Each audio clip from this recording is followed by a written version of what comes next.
เลี้ยงตั้งปีประลมมันแรงตายจะเตี้ยวเนาะแต่ลุกได้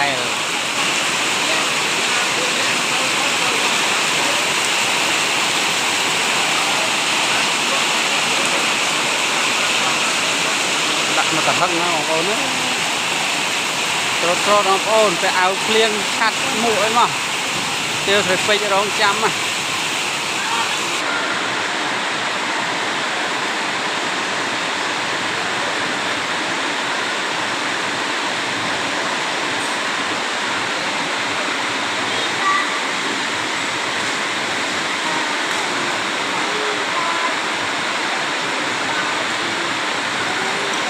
ตกใจนายเราไล่แบบเงี้ยวตอนเคยมา